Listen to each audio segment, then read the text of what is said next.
So kapag kayo ay tumatanggap na ng ganitong mga service, so kailangan natin ng simulator. Kasi hirap naman kapag every time na gusto mo mag-retrieve ay kailangan mo ng motor. Kung wala kang motor, paano mo i-retrieve yung code? Okay, so good sa atin. Merong pinadala sa atin dito na ECU ng Click 160 at may receiver. So ito guys ay nawala yung code at nawala yung kanyang remote. So ngayon bibigyan ko kayo ng idea paano ba mag-retrieve ng code at mag-register nang hindi na binubutas itong ating receiver. Kasi itong mga 160 series na mga Honda ay binubutas po yung likod nito para makuha yung code. Ngayon may ipapakita ko sa inyo na information gamit yung ating dalawang tools paano mag-retrieve ng code nang hindi binubutas yung ating ECU. So next natin gagawin, papakita ko sa inyo yung ating AC Scan Pro. Okay, so settings muna natin yung ating mga cable at adapter. So ito kailangan natin ng mga simulator mamaya para ma-retrieve natin yung code kasi wala tayong motor. Ang pinadala lang dito ECU at receiver. So kailangan natin ng simulator. Siya yung magsisilbing motorcycle. Okay, so doon tayo sa next step. Okay, so bigyan ko kayo ng idea. So mabilis ang pagre-retrieve ng code. So meron kasi tayo ditong customer na Click 160, meron siyang receiver at ECU. So nawala yung remote at code. Ngayon may bago na tayong remote.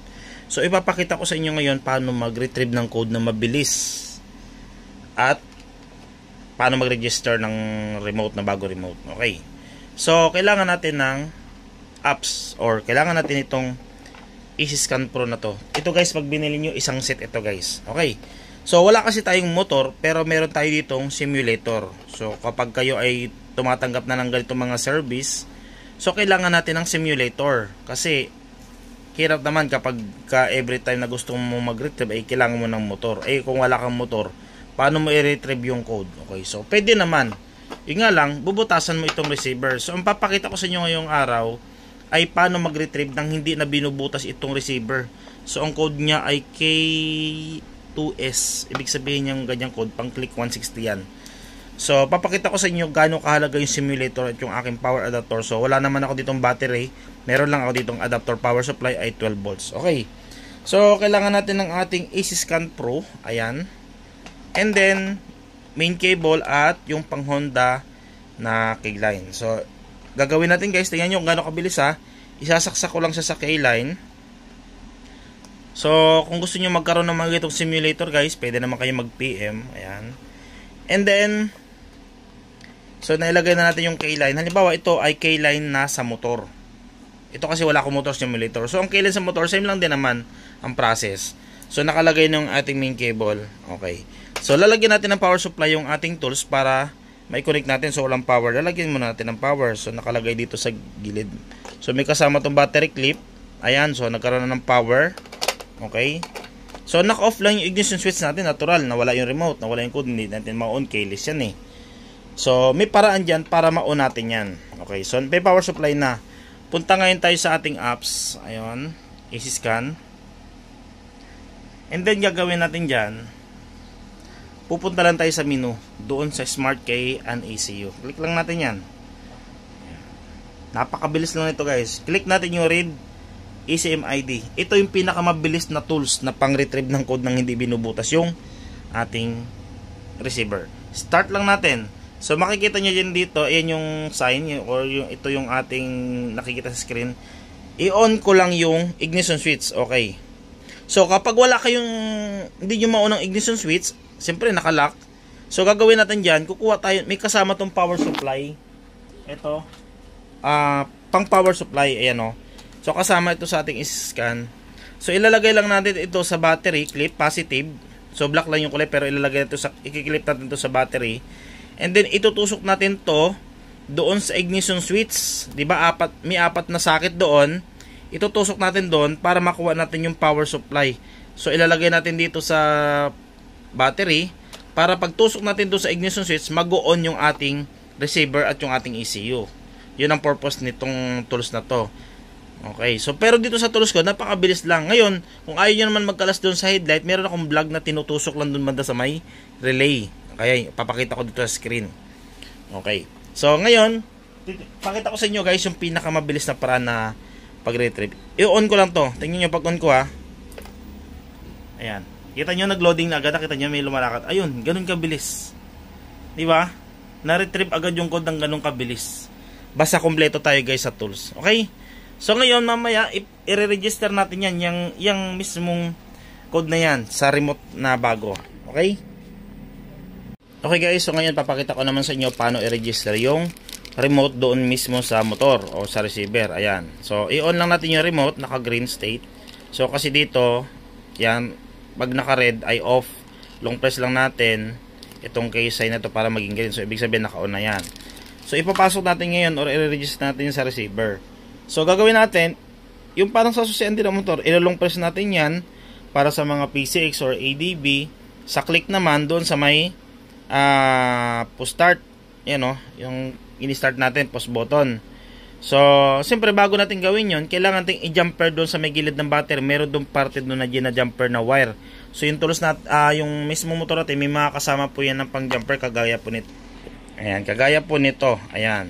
So, kung wala namang kasama, so kailangan natin maglagay ng wire. Ilalagay natin doon sa click, sa may socket doon sa may gilid ng battery. And then, i-connect natin sa positive line. Okay. So, kung wala naman kayo niyan, at meron tayong AC scan, so, pwede naman gamitin ito. Ilagay ulit natin sa positive to, naka-battery clip, sa positive side lang. And then, itusok natin ito doon sa pagtutusokan ng socket na ito. May kulay naman doon na socket yung may line na red. So, after natin na matusok, ayan, example, natusok na natin. Ito naman yung socket, itutusok ko doon sa socket. Ayan siya. Okay, so, ganyan yung sistema niya. And then, i-click natin yung, ilong press natin yung knob or yung start. Kapag, depende kung anong motor. Ito kasi ay click. So, sa start tayo maglulong press or click 160. O nga pala, sa knob pala din yon. So, yan. Naka-on yung remote. Long press natin. So, pag umilaw yung smart key, ayan. So, click natin. Wala tayo i-click pala, 0 kasi. Tapos, pag tunog niya, 6 na tayo. 1, 2, 3, 4, 5, 6. Next natin ay 8. 1, 2, 3, 4, 5, 6, 7, 8. Next natin ay 8 uli. 1, 2, 3, 4, 5, 6, 7, 8. Next natin ay 7. 1, 2, 3, 4, 5, 6, 7. Next natin ay 6. 1, 2, 3, 4, 5, 6. Next natin ay 4. 1, 2, 3, 4. Next natin ay 9. 1, 2, 3, 4, 5, 6, 7, 8, 9. Next natin ay 8. 1, 2, 3, 4, 5, 6, 7, 8. So, hawakan nyo remote nyo. And then, ayun, pag umilaw solenoid, i-on lang natin yung remote, yung susian. Ayun, pag on natin ang susian, makikita nyo magbiblink yung remote. Ibig sabihin, nag-register na yung code na yon sa ating remote at dun sa receiver. So, ngayon, para matesting natin, bunutin natin yung ginamper natin. Ayan. So, off natin yung susian. Okay. And then, testing natin yung feedback. Ayun, nakita nyo, gumana. And then, on. Ayun, no, gumana siya. And then, iyon natin.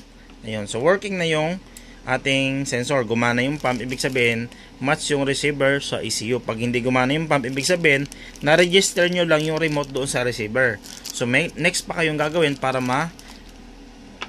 ma-pair yung receiver to ECU. Kapag halimbawa, luma na yung receiver or bago yung ECU or bago yung receiver. So, meron tong function na kailangan nyo namang i-sync ang ECM with ECU. Okay? So, ganun lang guys, kabilis. Ayun o, gumagana na siya. Ayun o. Ayan. Ayan o. So, pag i-alarm naman natin, ayan, naka-alarm siya. Pag kinik, ayan o, nag-alarm na siya. Okay? So, working na to guys. So, for ship back na to sa ating client. Okay? So, ganun lang kabilis mag-retrieve ng code. Ito kasi ay wala ang motor kaya pinadala lang sa akin yung receiver tsaka ECU. Okay? So, magandang araw sa ating lahat.